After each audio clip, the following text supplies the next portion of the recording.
Carter Page brought up the idea of having President Trump travel to Russia during the presidential campaign, according to a closed-door testimony he gave last week. In a May 2016 email to advisors J.D. Gordon and Walid Fairs, Page wrote, "If Trump would like to take my place on a trip to Russia and raise the temperature a little bit, of course I'd be more than happy to yield this honor to him." Page, who highlighted Barack Obama's 2008 campaign speech in Germany, told the House Intelligence Committee he envisioned a similar address from Trump. Page said he was unaware that George Papadopoulos, a former Trump advisor who pleaded guilty to lying to FBI agents, had also spoken about setting up a meeting between Trump and President Vladimir Putin. Page, who told the committee he mentioned his July 2016 trip to Jeff Sessions, along with Corey Lewandowski, Hope Hicks, and Gordon, previously said his trip to Russia was unrelated to his foreign policy role in Trump's campaign.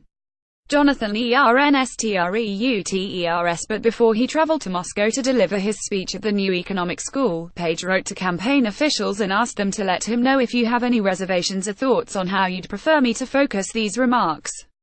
Page also told the committee he briefly said hello to Russian Deputy Prime Minister Arkady Dvorkovich in Moscow.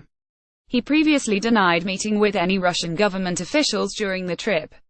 Under repeated questions about the contact, Page said, "It was a very brief interaction. It was some nice pleasantries. I cannot recall the precise words I said, but it was sort of best wishes, and, that's about it." Reuters Fox News rep. Adam Schiff of California, the committee's top Democrat, pressured Page on what he suggested were inconsistencies in his testimony and past statements.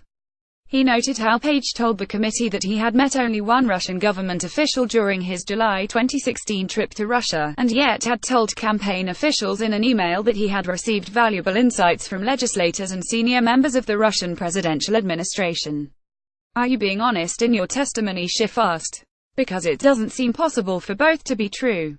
Page said the insights he was referring to were based on materials he had read in the press, similar to my listening to President Trump in the various speeches that I heard of his with Newswire services.